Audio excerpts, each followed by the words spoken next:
सभी को नमस्कार। यूपी पीसीएस में हाल ही में हुए एग्जाम में जो सामान्य विज्ञान से संबंधित प्रश्न थे उनकी चर्चा करते हैं, उनके उत्तर क्यों आए, स्पष्टीकरण की भी बात करते हैं। तो यूपी पीसीएस पेपर 2020 सामान्य विज्ञान का जो प्रश्न है, उस प्रश्न पत्र जो था उसमें सामान्य विज्ञान के प्रश्नों की चर्चा करते हैं। अटल नवोन्मेष मिशन, अटल इनोवेशन मिशन AIM किस विभाग की प्रमुख पहल है? अटल इनोवेशन मिशन के तहत हमने नवाचारों यानी इनोवेशंस एवं एंटरप्रेन्योरशिप डेवलप करने के लिए नीति आयोग के अंतर्गत नीति आयोग की एक फ्लैगशिप कार्यक्रम है, फ्लैगशिप कार्यक्रम जो कि काफी अन्य योजनाओं को भी समाहित कर रहा है।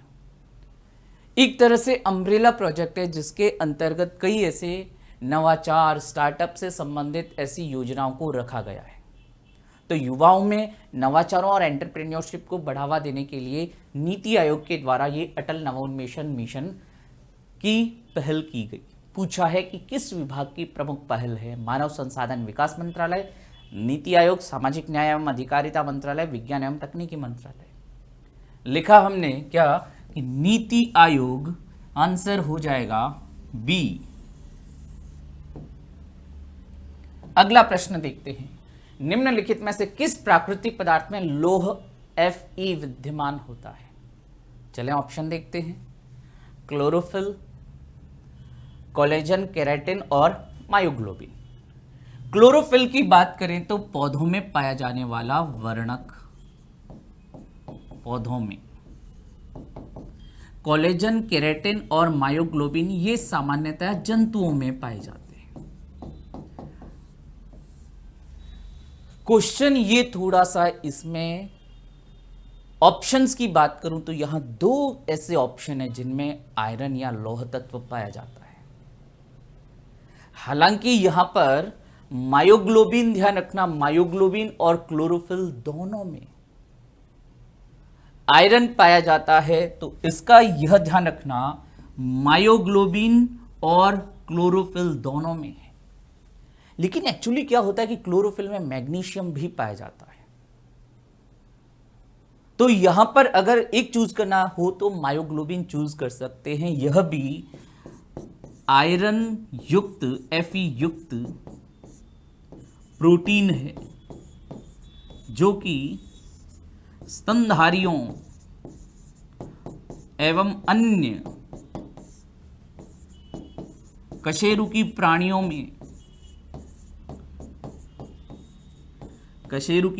की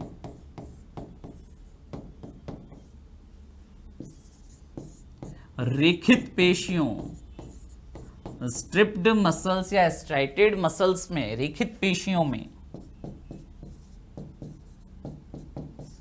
ऑक्सीजन बाइंडिंग, ऑक्सीजन बंधने वाला या बांधने वाला लिख सकते हैं, ऑक्सीजन से जुड़ने वाला। भाई जैसे रक्त में हीमोग्लोबिन होता है वैसे ही ये मांसपेशियों, कौन सी? रेखित मांसपेशियों में पाया जाने वाला ऑक्सीजन से जुड़ने वाला बाइंडिंग प्रोटीन है। और इसमें मुख्य रूप से लौह तत्व पाया जाता है। हालांकि फिर बता दो क्लोरोफिल में भी पाया जाता है, लेकिन चूंकि क्लोरोफिल में मैग्नीशियम भी होता है, यहां मायोग्लोबिन में मेन या मुख्य तत्व कौन सा है? आयरन है। ठीक है, तो आंसर इसका क्या हो जाएगा? डी। ठीक है, मायोग्लोबिन में भी लौह होता है, क्लोरोफिल में भी होता है, लेकिन हम मायोग्लोबिन क्यों दे रहे हैं? क्योंकि मायोग्लोबिन में मुख्य रूप से आयरन पाया जाएगा। अगला क्वेश्चन देखते हैं। कि जीन के भीतर अनुक्रम आधार में परिवर्तन, बेस सीक्वेंस, अनुक्रम आधार बोले तो बेस सीक्वेंस, क्षारों का जो क्रम होता है उनमें परिवर्तन।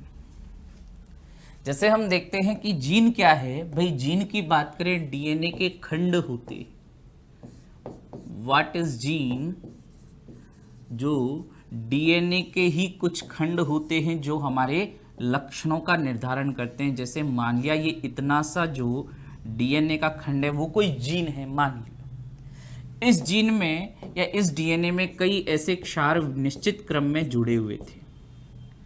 अब क्या हुआ, इन क्षारों का जो सीक्वेंस था वो सीक्वेंस क्या हो गया, चेंज हो गया। ऊपर वाला तो आ गया नीचे और नीचे वाला चला गया ऊपर। ये जो परिवर्तन होता है इसे उत्परिवर्तन या म्यूटेशन कहते हैं। म्यूटेशन की खोज ह्यूगो डी व्रीज ने की थी आइनोथेरा लेमार्किया नामक इवनिंग प्रिमरोज पौधे में की थी।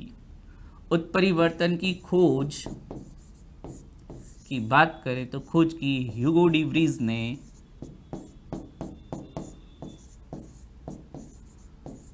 और किसमें की थी, आइनोथेरा लेमार्कियाना पौधे में।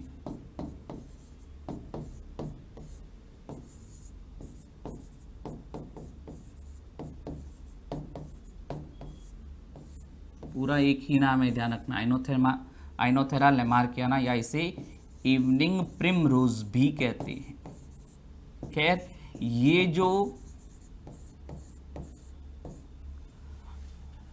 अनुक्रम के आधार में परिवर्तन, पहला ही ऑप्शन दिखाई दे रहा है अपने को, उत्परिवर्तन या म्यूटेशन कहते हैं। ये उत्परिवर्तन जो होते आनुवांशिक होते, यानी एक पीढ़ी से दूसरी पीढ़ी में वंशानुगत होते हैं। आंसर क्या हो जाएगा, ए। अगला प्रश्न देखते हैं, फायर अलार्म में निम्नलिखित में से किसका उपयोग किया जाता है। फायर अलार्म, भाई फायर अलार्म जब भी कहीं पर आग लग जाए तो हम देखते हैं फायर सेफ्टी पूरा सिस्टम वहां पर होता है। जैसे ही ऐसा कहीं पर भी आग जलती है तो आग जलेगी तो धुआं उठता है, तेज प्रकाश होता है। तो उस धुएं और प्रकाश के प्रति सेंसिटिव सेंसर्स लगा रखे होते हैं। फोटो लाइट सेंसर्स होते हैं। स्मोक यानी धुएं के लिए जो सेंसर होते हैं वो भी लगा रखे होते हैं।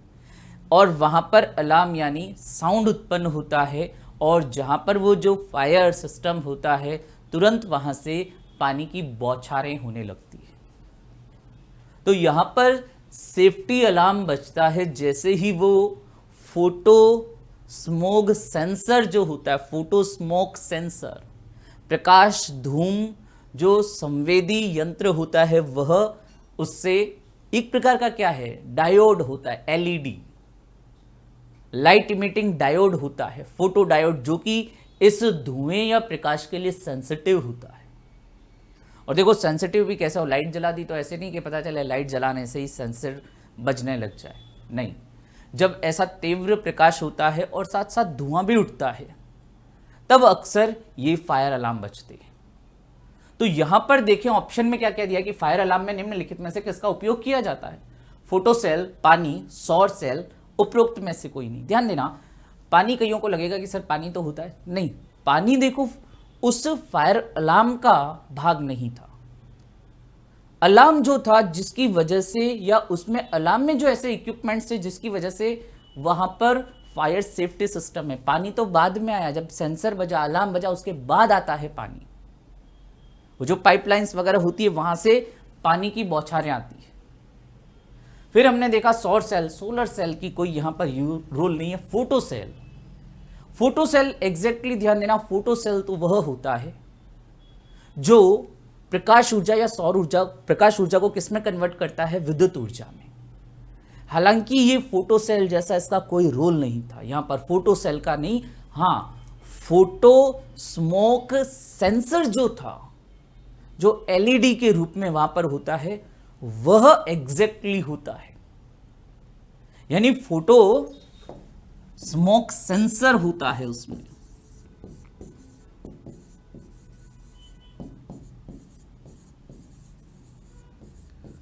फोटोस्मॉग सेंसर होता है, फोटो सेल नहीं होता। देखो सेल का काम तो क्या होता है, बिजली को जनरेट करना, बिजली देता है, हमें विद्युत ऊर्जा देता है। अगर साधारण सेल होता तो रासायनिक ऊर्जा से विद्युत ऊर्जा, फोटो सेल है तो प्रकाश से विद्युत ऊर्जा देगा। लेकिन यहां पर इस फोटो सेल का क्या काम था? लेकिन हाँ ये कह सकते हैं कि ये फोटोस्मॉग सेंसर होता है जो एलईडी के रूप में, डायोड के रूप में पाया जाता है। ये होता है, सेंसर होता है, सेल नहीं होता है। तो यहां पर आंसर, एप्रोप्रिएट आंसर होगा उपरोक्त में से कोई नहीं, सेल नहीं होता है। फिर कह देता हूं, ठीक है, आंसर क्या होगा? डी, उपरोक्त में से कोई नहीं। अगला प्रश्न देखते हैं कि निम्नलिखित में से कौन सा बहुलक एक थर्मोप्लास्टिक नहीं है? बहुलक नॉर्मली हम दो प्रकार के देखते हैं। बहुलक का वर्गीकरण हम उनके कुछ निश्चित गुणों के आधार पर दो प्रकार से देखते हैं, थर्मोप्लास्टिक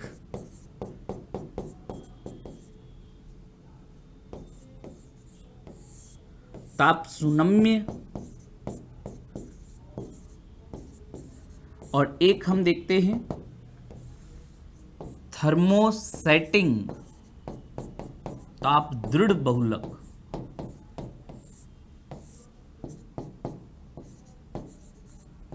दृढ़ बहुलक,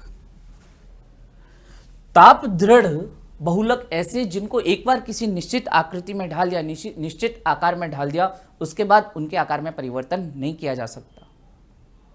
जैसे हम देखते हैं, बेकेलाइट की बात करता हूं। देखो जो हमारे इलेक्ट्रिक स्विच बोर्ड होते हैं, जो स्विच होते हैं जिनसे हम ऑन ऑफ करते हैं, पंखा चालू करते हैं, स्विच ऑन कर दिया, वो जो स्विच बोर्ड होते हैं वो इस थर्मोसेटिंग या ताप दृढ़ बहुलक के उदाहरण है। बेकेलाइट के ताप दृढ़ यानी एक बार किसी निश्चित आकार में ढाल दिया, अब वो उसको पिघला नहीं सकते, पिघलाकर किसी दूसरे आकार में नहीं ढाल सकते।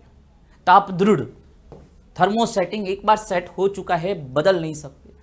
जबकि ताप सुनम्य या थर्मोप्लास्टिक जैसे पॉलीथीन, जैसे पॉलीविनाइल क्लोराइड, ये ऐसे बहुलक हैं जिनको एक बार किसी निश्चित आकार में ढाल दिया, थोड़ा सा गर्म करोगे, तापमान बढ़ाओगे, पिघल जाएंगे, किसी नए आकार में ढाल सकते हो। क्या कहलाते हैं? थर्मोप्लास्टिक या ताप सुनम्य बहुलक। और इसमें जैसे मैंने आपको उदाहरण दिया ना, बेकेलाइट, बेकेलाइट के बाद बात कर सकते हैं नियोप्रिन। और इधर मैं बात करूं, इधर आ जाएगा PVC, polyvinyl chloride, polythene, Teflon, polystyrene,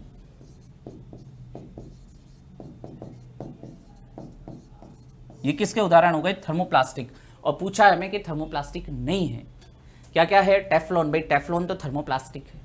Teflon जो हमारे नॉन स्टिक कुकवेयर होते हैं, उनकी जो कोटिंग होती है ना, काले या अलग अलग रंगों की भी आती है आजकल, उसका निर्माण ये टेफ्लॉन से करते हैं। टेट्राफ्लोरोएथीन का बहुलक होता है टेफ्लॉन। नियोप्रिन, संश्लेषित रबर। ये जो संश्लेषित रबर है, ये क्या है? थर्मोसेटिंग। एक बार उस आकार में ढाल दिया, थर्मोसेट का उदाहरण है, सेट हो जाएगा, उसी निश्चित आकार में ढल जाएगा, जल जाएगा लेकिन पिघलेगा नहीं। यानी निश्चित एक बार किसी निश्चित आकार में डाल दिया तो उसको रिसाइकल करके किसी नए आकार में नहीं डाल सकते। ताप दृढ़ नियोप्रिन। खैर और भी ऑप्शन जो हैं वो एक बार इनको चेक कर लेते हैं। पॉलीस्टाइरीन, पॉलीस्टाइरीन किस में आ गया? थर्मोप्लास्टिक में। पॉलीथीन थर्मोप्लास्टिक में। तो आंसर क्या हो जाएगा पांचवें क्वेश्चन का? ये बी। अगला क्वेश्चन देखते हैं। मानव शरीर में प्रोटीन का पाचन निम्नलिखित में से किस अंग में प्रारंभ होता? प्रारंभ, नॉट कंप्लीट, प्रारंभ पूछा है। ध्यान देना, हमारे अगर आहार नाल की बात करें तो मुंह में से ही खाना खाना स्टार्ट कर देते और यहीं से पाचन प्रारंभ हो जाता। किसका? लेकिन स्टार्च का। स्टार्च का पाचन मुख गुहा में प्रारंभ हो जाता है। मुख गुहा में हमारी जो लार होती है, लार में पाया जाता है सलाइवरी एमाइलेज, टाइलिन, जिसकी सहायता से स्टार्च का पाचन प्रारंभ हुआ, और किसी का नहीं, न तो अन्य प्रोटीन न वसा का। फिर यहां से खाना उतर कर गया अमाशय में। अमाशय में था जठर रस। जठर रस में विभिन्न प्रकार के पाचक एंजाइम जैसे रेनिन, पेप्सिन, लाइपेज। तो पेप्सिन एंजाइम जो था वो ये प्रोटीन का पाचन प्रारंभ कर देता है। तो पूछा गया है कि प्रोटीन का पाचन प्रारंभ कहाँ होता है, कंप्लीट नहीं पूछा, पूर्ण नहीं कहा है, क्या कहा है, पाचन प्रारंभ कहाँ होता है। तो देखो यकृत ये तो अलग ही ग्रंथि है भाई, हमारे आहार नाल से जुड़ी हुई ग्रंथि है, आहार नाल में तो नहीं है। यकृत में पाचन की क्रिया नहीं होती, यकृत पाचन में सहायता जरूर करता है। मुंह में मैंने बता दिया केवल स्टार्च। स्टार्च क्या होता है, कार्बोहाइड्रेट। पौधों में संचित कार्बोहाइड्रेट या संचित भोजन ये स्टार्च होता है। इसका पाचन मुंह से प्रारंभ होता है। छोटी आंत में तो जाते जाते कंप्लीट हो जाता है, पूर्ण हो जाता है। अमाशय स्टमक या जठर, स्टमक या जठर में ये पाचन की क्रिया प्रारंभ होती है। किसके पाचन की क्रिया, प्रोटीन और वसा का पाचन भी यहीं पर प्रारंभ होगा। आंसर हो जाएगा डी। तो आंसर हमने देखा कि प्रोटीन का पाचन कहां प्रारंभ होता है, अमाशय में, स्टमक या जठर। अगला प्रश्न, मानव आहार में पॉलिश किए हुए चावल के उपयोग से निम्नलिखित रोग हो जाता है। पॉलिश केवल चावल ही नहीं, और भी कई बार दालों को भी पॉलिश किया जाता है, जिससे क्या होता है, बहुत ज्यादा वह चमकदार दिखाई देने लगती है। लेकिन इसमें हानि क्या हुई, देखो, चाहे दाल की बात करूं चाहे चावल की बात करूं, इनके जो दाने होते हैं, दानों का जो बाहरी आवरण होता है, अक्सर उनमें पोषक पदार्थ पाए जाते हैं। लेकिन पॉलिश करने से वो चमकदार तो हो जाएंगे, दिखने में तो अच्छे हो जाएंगे, लेकिन उनमें जो पोषक तत्व थे वो हट गए। तो ऐसे पॉलिश किए हुए जो चावल होते, अक्सर इनमें हम देखते हैं विटामिनों की कमी पाई जाती है। और कौन से विटामिन की कमी होगी और उसकी कमी से कौन सा रोग होता है, दो चीजें पता होनी चाहिए। तो यहां हमने देखा सूखा रोग, रक्ताल्पता, बेरी घेंगा। कई ऐसे यहां पर ऐसे रोग हैं जो हम देखते हैं विटामिनों की कमी से हो रहे हैं। रक्ताल्पता, एनीमिया हो जाता है विटामिन बी कॉम्प्लेक्स की कमी से। बेरी की बात करता हूं, ये विटामिन B1। तो ये जो B1 था, इन पॉलिश किए हुए चावलों में विटामिन B1 की कमी हो जाती है। B1 बोले तो थायामीन, थायामीन की कमी हो जाने से रोग हो जाता है बेरी। आपको सीधा ये नहीं पूछा कि B1 की कमी से क्या होता है, पूछा यह है कि पॉलिश किए हुए चावल जब हम खाते हैं तो उनमें क्या हुआ, B1 हट गया, और उसकी कमी से कौन सा रोग हो रहा है, आंसर हो जाएगा बेरी। बिकॉज पॉलिश किए हुए, पॉलिश करने से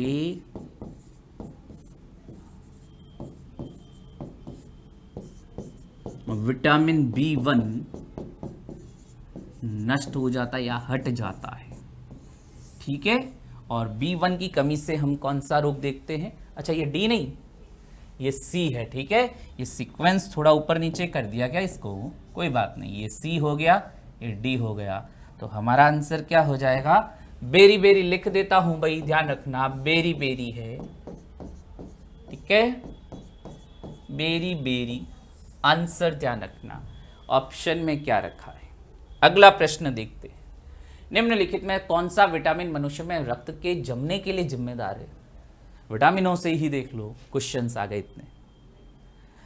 विटामिन, ऐसा विटामिन जो रक्त के जमने यानी रक्त के थक्के में, रक्त का थक्का जमने में, रक्त के जमने यानी ब्लड क्लॉटिंग में हम देखते हैं दो चीजें हमेशा ध्यान रखना, विटामिनों में तो के और तत्वों में कैल्शियम, के एंड का ध्यान रखना। पूछा है कौन सा विटामिन जिम्मेदार है, तो विटामिन हो जाएगा विटामिन के, आंसर क्या हो जाएगा ए, ठीक है। विटामिन के एंटी हीमोरेजिक विटामिन भी कहते हैं। चोट लगने पर जो रक्त का थक्का जमता है, रक्त का बहना बंद होता है, वो इस विटामिन के और कैल्शियम की सहायता से होता है। अगला प्रश्न देखते हैं, मानव मस्तिष्क के बारे में निम्नलिखित कथनों पर विचार कीजिए। मानव मस्तिष्क के बारे में कुछ कथन ये देखते हैं, क्या कथन है, मस्तिष्क हृदय गति को नियंत्रित रखने के लिए उत्तरदायी है। एग्जैक्टली हमारे मेडुला ऑब्लांगेटा में कार्डियक सेंटर्स पाए जाते हैं जो कि हमारे हृदय गति को तेज या धीमा करते हैं। वहीं से संदेश आते हैं हमारे हार्ट में SA node, AV node, परकिंजे fibres, या हम बात करते हैं हिज के बंडल, जिनसे हमारे हार्ट बीट का नियमन होता है, हार्ट बीट की उत्पत्ति होती है। तो पहला स्टेटमेंट तो भाई सही है। दूसरा स्टेटमेंट, दूसरा कथन क्या है कि यह शरीर के संतुलन के लिए उत्तरदायी है, मस्तिष्क, ये भी सही है। मस्तिष्क, पश्च मस्तिष्क, देखो दोनों जो क्रियाएं दी है ना हमारे पश्च मस्तिष्क में, दो संरचनाएं, पहली तो थी मेडुला ऑब्लोंगेटा और दूसरी कौन सी है, सेरिबेलम या अनुमस्तिष्क। सेरिबेलम बैलम बैलेंस बनाता है, अनुमस्तिष्क भी कहते हैं जिसे। यानी हमारे शरीर का, जैसे मैं खड़ा हूं, मेरे हाथ की मूवमेंट हो रही है, मैं सीधा खड़ा हूं, गिर नहीं रहा, क्योंकि मेरे शरीर का संतुलन कौन बनाता है, ये सेरिबेलम। भागते वक्त भी कई बार हम गिरते नहीं हैं, अपना बैलेंस बनाकर रखते हैं सेरिबेलम के कारण। सेरिबेलम पश्च मस्तिष्क का भाग है। यानी दूसरा कथन भी सही है। पूछा क्या है कि नीचे दिए गए कूट से सही उत्तर चुनना है, कि सही उत्तर कौन सा। भाई दोनों ही सही है, केवल एक सही, केवल दो सही, एक और दो दोनों सही, न तो एक न दो सही। आंसर क्या हो जाएगा, ये सी, एक व दो दोनों सही है। अगला प्रश्न, नीचे दो कथन दिए गए हैं, अगेन दो कथन आ गए आपके पास। एक को कथन एसर्शन तथा दूसरे को कारण रीजन कहा गया है। कथन क्या है, एसर्शन, कि सुक्रोज की अपेक्षा प्रतीप शर्करा बोले तो इन्वर्ट शुगर, सुक्रोज की अपेक्षा प्रतीप शर्करा अधिक मधुर होती है। सही बात है। जो ये प्रतीप शर्करा होती है इन्वर्ट शुगर या प्रतीप शर्करा,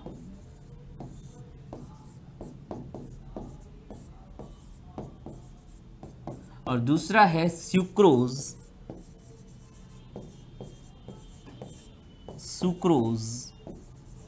भाई सुक्रोज क्या है, एक डाइसेकेराइड है जिसे सामान्यतः टेबल शुगर भी कहते हैं, जो हमारी शक्कर होती है घर में। इसका निर्माण होता है ग्लूकोज प्लस फ्रक्टोज से। तो इस सुक्रोज से ही ये इन्वर्ट शुगर का निर्माण हो सकता है, और जब इसके जल के साथ इसको गर्म किया जाता है तो ये इन्वर्ट शुगर में कन्वर्ट हो जाता है। पूछा है कि सुक्रोज की अपेक्षा प्रतीप शर्करा अधिक मधुर होती है। ये जो इन्वर्ट शुगर होती है ये ज्यादा मीठी होती है इस साधारण शर्करा के मुकाबले। रीजन, कारण क्या दिया कि प्रतीप शर्करा को सुक्रोज के जल अपघटन से प्राप्त किया जाता है। सही में ये बात तो सही है कि प्रतीप शर्करा को सुक्रोज के जल अपघटन से प्राप्त किया जाता है, लेकिन ये इस चीज का कारण नहीं है। ये तो हमने इसके निर्माण की विधि बताई, इसका कारण थोड़ी बताया। यानी ये कथन सही है, कारण भी सही है, लेकिन क्या ये इसकी व्याख्या कर रहा है, क्या एक्सप्लेन कर रहा है कि इस कारण को? नहीं। देखते हैं ऑप्शन क्या है कि ए और आर दोनों सही है, आर ए की सही व्याख्या करता है। नहीं भाई, व्याख्या नहीं कर रहा है। ठीक है। दूसरा क्या है, ए और आर दोनों सही है, बिल्कुल दोनों सही है, परंतु रीजन एसर्शन की सही व्याख्या नहीं करता। ये बात सही है, व्याख्या नहीं कर रहा है, ये इस चीज का रीजन नहीं बता रहा है, ये तो ये बता रहा है कि हाँ भाई इसका निर्माण ऐसे हुआ है। तो आंसर इसका क्या हो जाएगा, बी, कथन सही, कारण भी सही, लेकिन इनकी व्याख्या ये नहीं है। ठीक है, व्याख्या नहीं कर रहा है। अगला प्रश्न, सूची 1 को सूची 2 से सुमेलित कीजिए तथा सूचियों के नीचे दिए गए कूट से सही उत्तर चुनिए। देखते हैं। सोडियम दिया है, पारा मरकरी दिया है, चांदी अर्जेंटम, सीसा लेड भी दिया है, और इधर कुछ उनके गुण धर्मों की बात की है। तो देखते हैं क्या क्या मैच होता है। देखते हैं, कई बार ऐसे बहुत ये वाले जो प्रश्न होते बोनस हो जाते हैं हमारे लिए। थोड़ा सा भी अगर ध्यान से करो तो आंसर आ जाएगा। कैसे, देखते हैं। सोडियम विद्युत का अच्छा सुचालक, कमरे के ताप पर द्रव नहीं होता, ठोस, न ही चालक है। ठीक है। फिर बात करते हैं ऊष्मा का कुचालक। ऊष्मा का कुचालक नहीं है, वायु की उपस्थिति में गर्म होकर जल जाता है। और तीसरा है कि चाकू से आसानी से काटा जा सकता है। हाँ, ऊष्मा को अगर हम बात करें कि सोडियम को हम चाकू से आसानी से काट सकते हैं, इसको हम आसानी से काट तो सकते हैं। पारे की बात करें तो आपको ये द्रव अवस्था में ही दिखता है, यानी इसकी अगर हम बात करें कि पारा जो है कमरे के तापमान पर द्रव है, और भी अगर कुछ नहीं पता हो तो हम कुछ 2-3 जो चीजें कॉमन होती है वो मैच कर सकते हैं। जैसे देखें, पारा कमरे के ताप पर द्रव है, चांदी विद्युत की अच्छी चालक होती है, बल्कि इसका प्रतिरोध सबसे कम होता है। तो अगर हम यहां पर मैच करें तो हमें दिखाई देता है कि चांदी क्या है, विद्युत की कुचालक, यानी सी का तो होना चाहिए 1 और बी का होना चाहिए 2। ठीक है, फिर आता है सोडियम। तो सोडियम के बारे में ध्यान रखना, ये जो सोडियम है इसकी अगर हम बात करें ए, तो ये क्या है, चाकू से आसानी से इसे काट सकते हैं, अभी अपन ने बात की। तो ए का 4 दिखाई दे रहा है क्या, ये यहां पर दिखाई दिया, यहां पर भी है। चलो आगे बात करते हैं। पारा कमरे के तापमान पर द्रव होता है, यानी बी का 2, ये इसमें दिखाई दिया और किसी में नहीं। फिर भी हम आगे चेक कर लेते हैं। चांदी क्या है, विद्युत की अच्छी चालक है, ये लीजिए 1 हो गया। और सीसा या लेड ये विद्युत का कुचालक होता है। तो आंसर क्या हो जाएगा, ए का तो हो गया 4, चाकू से आसानी से काट सकते हैं, ठोस छोटे छोटे टुकड़ों के केरोसिन में डालकर रखते हैं, क्योंकि हवा में खुला छोड़ने पर यह सोडियम अत्यधिक क्रियाशील होता है, जल जाता है वायु की उपस्थिति में। तो सोडियम चाकू से काट सकते हैं। पारा कमरे के तापमान पर द्रव होता है, थर्मामीटर वगैरह में प्रयुक्त करते हैं। चांदी की बात करें तो विद्युत का अच्छा चालक है, प्रतिरोध बहुत कम होता है। ठीक है, और तो सी का हो गया 1 और डी का कि सीसा या लेड कमरे के ऊष्मा का क्या होता है, कुचालक होता है। तो आंसर क्या हो जाएगा, सी, ए का 4, बी का 2, सी का 1 और डी का 3। अगला प्रश्न, निम्नलिखित में कौन सा कृत्रिम पदार्थ नहीं है, यानी प्राकृतिक पदार्थ है। देखिए, फाइब्रोइन, लेक्सॉन, नियोप्रिन, टेफ्लॉन, बाकी सभी कृत्रिम बहुलकों के उदाहरण हैं। लेकिन ये जो फाइब्रोइन होता है प्राकृतिक बहुलक है। रेशम के कीड़े में जो पाया जाने वाला, या रेशम जो होता है उसमें जो पाया जाने वाला प्रोटीन होता है फाइब्रोइन प्रोटीन, नेचुरल यानी प्राकृतिक बहुलक है ये फाइब्रोइन। आंसर हो जाएगा ए, फाइब्रोइन। ठीक है, रेशम में उपस्थित होता है, रेशम में उपस्थित प्रोटीन, और रेशम तो रेशम के कीड़ा जो होता है भाई प्राकृतिक रूप से उत्पन्न है। बाकी सभी ये कृत्रिम पदार्थ हैं, क्लोरोप्रीन, नियोप्रीन, टेफ्लॉन, लेक्सॉन, सभी रेशम में उपस्थित प्रोटीन। अगला प्रश्न, सूची 1 और सूची 2 को मिलाना है। ठीक है, जैसे अगर मैं बात करूं नीला थोथा कॉपर सल्फेट, नीला थोथा कॉपर सल्फेट ऐसे क्रिस्टल्स के रूप में पाया जाता है, नीले नीले रंग के क्रिस्टल्स होते हैं। नीला थोथा इयोसिन, इयोसिन क्या होता है, डाई है एक तरह की। इयोसिनोफिल्स यानी जो हमारे शरीर में अलग अलग WBC होती है उनमें से एक होती है, श्वेत रक्त कणिकाओं में एक होती है इयोसिनोफिल्स। उन रक्त कणिकाओं या WBC को देखने के लिए हम इयोसिन डाई का प्रयोग करते हैं। ये इयोसिन डाई, इयोसिन यहां पर दिया। सिल्वर आयोडाइड हाइग्रोस्कोपिक होता है और इसका प्रयोग आयोडीन, भाई आयोडीन से मिलकर बना और सिल्वर के साथ, ये कृत्रिम वर्षा कराने में सहायक होता है। और फिर लास्ट में क्या देखा, जिंक फॉस्फाइड, चूहे वगैरह को मारने की जो दवाइयां होती है काले काले रंग के पाउडर के रूप में पाया जाता है जिंक फॉस्फाइड। तो मैच करना है, देखो नीला थोथा ये भाई कवक जो होते हैं, कवक फफूंद जहर होता है, वैसे हमारे लिए भी पॉइजनस होता है, लेकिन कवकों की नाश करने में या कवकों को नष्ट करने में काम आता है। इयोसिन जो है लाल स्याही, जो अभी मैंने बताया था इंक, वैसे इंक नहीं डाई के रूप में होता है। ठीक है, रंजक है ये एक। सिल्वर आयोडाइड की बात करें ये कृत्रिम वर्षा, और जिंक फॉस्फाइड ये कृंतक नाशी, कृंतक रोडेंट जो ये कुतरने वाले प्राणी होते हैं, जैसे मैंने बताया चूहा मारने की दवा कौन सी, जिंक फॉस्फाइड। तो मैच कर दिया। ए का क्या है, नीला थूथा कवकनाशी, ए का 2, देखो सभी में 2 2 2 दे रखा है। कई बार ऐसे इतना अगर एक आधा ऑप्शन पता भी नहीं होना तो ये ऑप्शन हमारी मदद कर देते हैं। फिर देखा हमने इयोसिन लाल स्याही बी का 3, ये केवल इन दो में ही बी का 3 आया है। फिर अगला देखा हमने सिल्वर आयोडाइड कृत्रिम वर्षा, ये 1, यानी अब बाकी ये केवल एक ही ऑप्शन बचा है, डी जिंक फॉस्फाइड क्या होगा, कृंतकनाशी, यानी सही विकल्प क्या है, सी इज करेक्ट।